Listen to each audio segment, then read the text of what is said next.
Jake was 48 when he walked down the aisle for the very first time.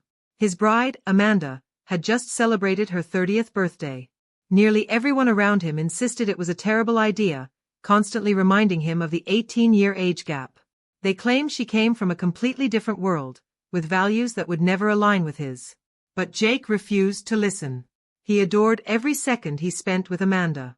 The thought of coming home to his vibrant, youthful wife filled him with an almost electric excitement. They had met by chance at a cafe. Jake had been having lunch with a business associate while Amanda sat nearby, sipping coffee with friends. From the moment he noticed her, there was something about her, bright, spirited, effortlessly alive. Somehow, he struck up a conversation, and one encounter turned into another. Soon they were dating. Those early days felt like magic, gentle, thoughtful gestures, bouquets of flowers, late-night strolls through the quiet streets. Amanda's presence breathed new life into Jake. He felt young again, unstoppable, as if her smile alone gave him the strength to move mountains. At the time, Amanda was working in human resources. Jake often hinted that she didn't need to work, that he could provide for them both, but she was adamant. She had no interest in being financially dependent on anyone. Each morning, Jake watched her get ready for the day, captivated by her golden, sun-kissed skin and the effortless way she carried herself. He felt lucky just to exist in her orbit.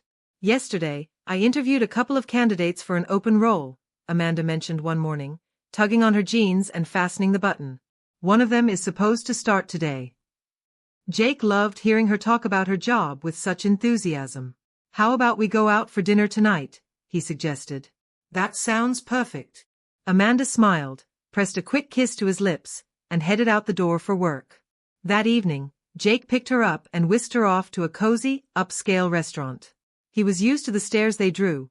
People couldn't help but gawk at a man pushing 50 with such a stunning youthful wife, but he wore those looks like a badge of honor. He cherished Amanda's energy, her confidence, the way she lit up a room. So, how was work? Did you end up hiring someone?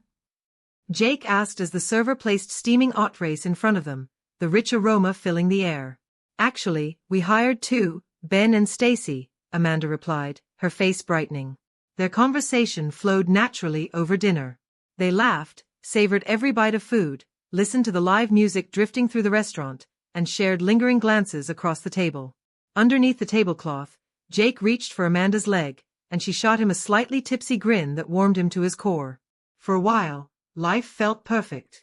But over the following months, Jake began noticing subtle shifts in Amanda's behavior. She seemed unusually affectionate, going out of her way to be extra sweet, cooking meals at home more often instead of urging him to hit their usual bars and restaurants. Half-joking one evening, Jake teased, "Amanda, what's gotten into you? It's like you're overcompensating for something." She only laughed softly and shrugged. "Don't be ridiculous, unless you don't like it," she teased playfully. "I love it," Jake replied, pulling her into his arms and kissing her.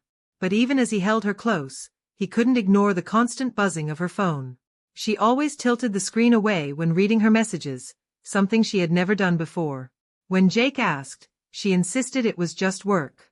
Things were hectic at the office, she explained, and she needed to stay available around the clock. Then came the night Amanda said she had to stay late at work. Jake decided to surprise her. He shot her a quick text, "Be there soon," and grabbed his keys, heading out to pick her up. Amanda saw Jake's text pop up on her phone but never responded. He parked near the building's entrance, waiting. A few minutes later, he spotted two figures stepping out, Amanda and a much younger man. To Jake, the kid barely looked old enough to drink. They exchanged a brief hug, both grinning, before parting ways. A sharp pang of jealousy hit Jake right in the chest, and without thinking, he tapped the car horn. Amanda turned toward the sound, waved at him casually, and slid into the passenger seat. "Who's that?" Jake asked, unable to hide the edge in his voice. "Just a co-worker," she replied breezily. "Remember I told you about the new hires, Ben and the intern?" "That's Ben. He's painfully shy. Can you believe he's only 19? She let out a little laugh. Some of Jake's tension eased at that. If she spoke about him like he was just a kid, maybe he really didn't have anything to worry about. He told himself to relax, reminded himself that his imagination tended to run wild and that he had a habit of assuming the worst. Still, Amanda's late nights at the office started happening more frequently. And every time Jake swung by to pick her up, Ben seemed to be the one walking her out. It gnawed at him, but he tried to swallow it down. The last time he had voiced his suspicions, it had blown up into a vicious argument, and Amanda had stormed off to a hotel for an entire week. He wasn't eager to repeat that disaster, so he bottled it all up. One warm summer evening, when Amanda once again wasn't answering his messages, Jake decided to check for himself. From the parking lot, he could see a light glowing in her office window on the 3rd floor. As he climbed the stairs, his pulse quickened with each step, a sickening weight forming in his chest as though his body already knew what his mind didn't want to face. When he reached the hallway, he noticed her office door was slightly ajar. The entire floor was quiet, but faint, muffled sounds slipped through, low moans, soft gasps. Without a second thought, Jake shoved the door open. The scene before him shattered his world.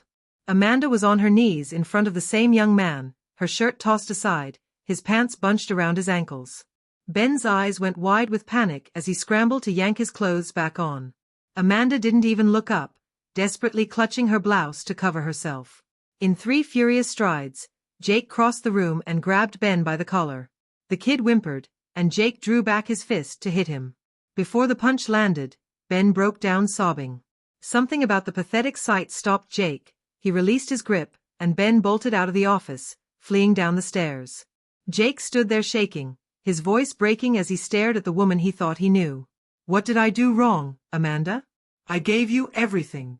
Amanda's tears streamed freely. "Jake, I don't know," she choked out between sobs. "I couldn't stop thinking about him, and now—" Her words dissolved into ragged crying. She threw her arms around his neck, clinging desperately as they both wept, Amanda drowning in shame, Jake suffocating in heartbreak. She kissed his cheeks again and again, whispering through tears, "Please forgive me. I'm so sorry. Please." Jake truly tried. For the next 6 months, he fought to move past what he had seen. But their lives turned into a war zone of constant arguments and flashbacks he couldn't erase. The image of Amanda on her knees with Ben haunted him like a scar he couldn't heal. Eventually, he reached his breaking point. He asked Amanda to leave. Shortly after, he filed for divorce. Jake thought back to his younger days, when he had dreamed of getting a big dog, buying a nice car, and driving off into the horizon. Maybe now, with his marriage in ruins, it was finally time to chase those dreams. The wounds of betrayal were still raw, and he wasn't sure if he'd ever be able to trust again. After the divorce, Amanda stayed at the same company for a while before moving to a different city. She eventually remarried, had a child, and then went through another failed marriage. In time, Ben followed her there. They even attempted to rekindle something between them, but whatever spark they thought they had fizzled out before it could turn into anything lasting. In the end, Amanda found herself alone. And maybe that was life's way of showing her the consequences of what she had done. She had betrayed the man who had loved her most, and karma wasn't about to let her walk away unscathed.